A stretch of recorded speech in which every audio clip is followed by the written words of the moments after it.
system. So what we needed on that vacant lot was a big activity, a critical mass to link Market Street, which is red roofs to your right.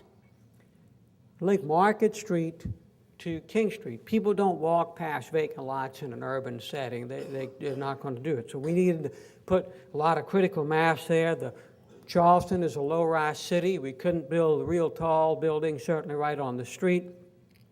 We need to respect the Market Hall. And that building on your right is what a lot of buildings on King Street look like. And we insisted on good urban design, storefronts. We got federal grants for it and all of that, and got it built. A hotel conference facility. It's what our strategic plan said was needed, and we followed that strategic plan right down the line. And you update it every 10 years or so to make sure things that have changed you take into consideration. Now, details are so important in city making, as are in your lives. We all know that, the details in our businesses. And two details here. One is the parking. The parking you see on the upper right. I'll talk about that in a minute. And the other detail is the building on your upper left, which was a conference facility part of the hotel. Now, the builders wanted to have the pre-assembly space where you have a drink before the meetings like this, overlooking the church, which is in the middle of the block, because you would come down the elevator and you'd peel right in the pre-assembly space. But if they did that, that meant that on the street, King Street, to your left, then that'd be the kitchen, so there'd be phony windows and no windows. And we said, no, we want the pre-assembly space on the street. And they said, well, that costs some more money. And I said, well, the whole reason we're doing this is to enliven the street.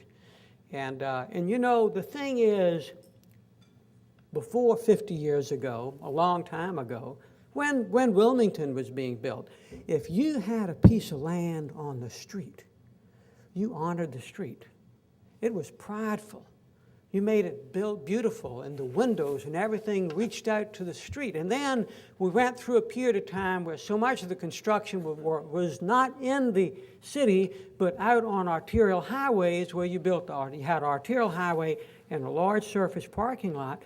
So it really, the windows didn't make any sense. We just lost rule number one. So anyway, to their credit, they said, yeah, we'll do that. It costs a little more money. So we got real pre-assembly space. You see the city. You see the street. You know where the street is. You want to go out on the street. And then when on your street, you see the building and it connects to you as a citizen, even if you're not going in there, as a public connection. Probably 75 buildings have been restored because that one correct strategic plan recommended catalytic agent went there, well designed. After it was open for a while, I saw a fellow walking up King Street one day at noon. It was a Sunday. I knew this guy. He was married, retired, lived in the suburbs, and he was walking up the street on noon Sunday by himself.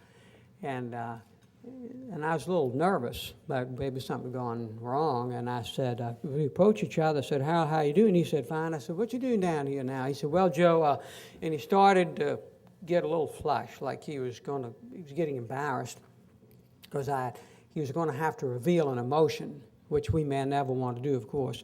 And he said, well, Joe, Doris and I went to early church, and she had some chores to do around the house. And he said, Joe, I'll be honest with you.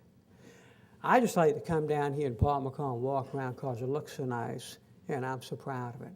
And that's why all the work that we do in our city building and in downtown restoration, so to give our citizens that sense of pride. This is another detail. This is an office building that was built across from Charleston Place, the development that I just told you about.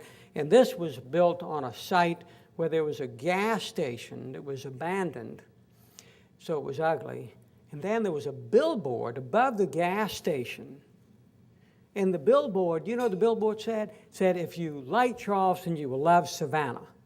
You know, now that, I mean, That was infuriating. So, I mean, when they came and said they want to build an office building, I said, man, that's great, get rid of that billboard. And I said, and I felt we need to put some storefronts along Market Street.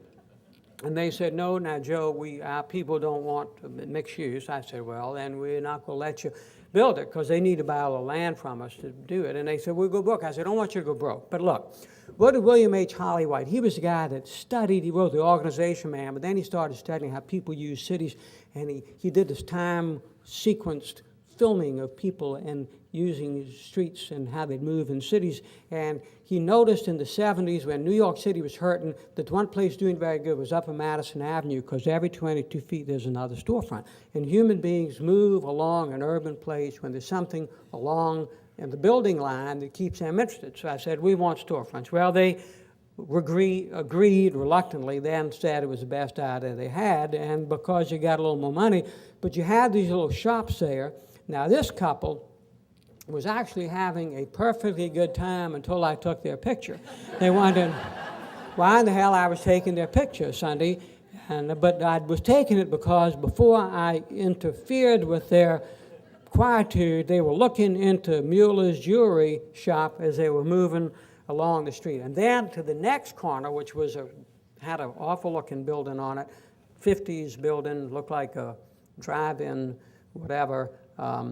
We get Saks Fifth Avenue to come. Now, that was such a big deal. I mean, Saks finally, the King Streets come around and all like that, and we got a great design, and Tom Penny, who's here, his firm, did the beautiful work on this building, and we had great storefronts, really great, but then across the street was this theater that was closed and it had a fire, and we bought it and sold it to a developer to get it fixed up.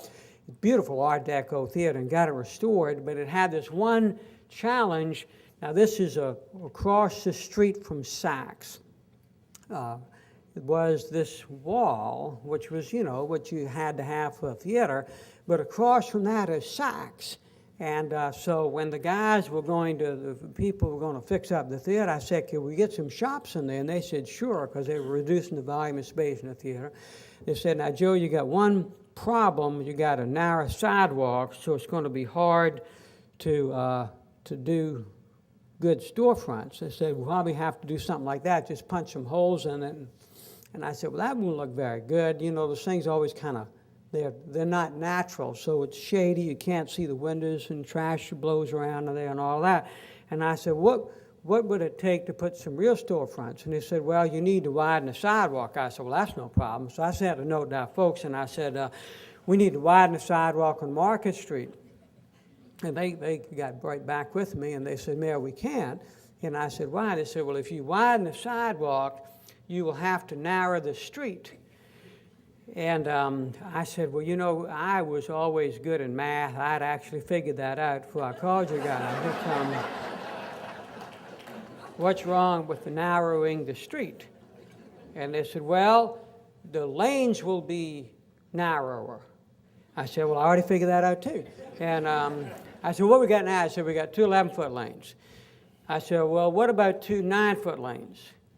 And so they said, well, we'll study it. So they came up with this fabulous presentation, and it showed me that if a beer delivery truck was illegally parked in one moving lane of traffic, that a Greyhound bus,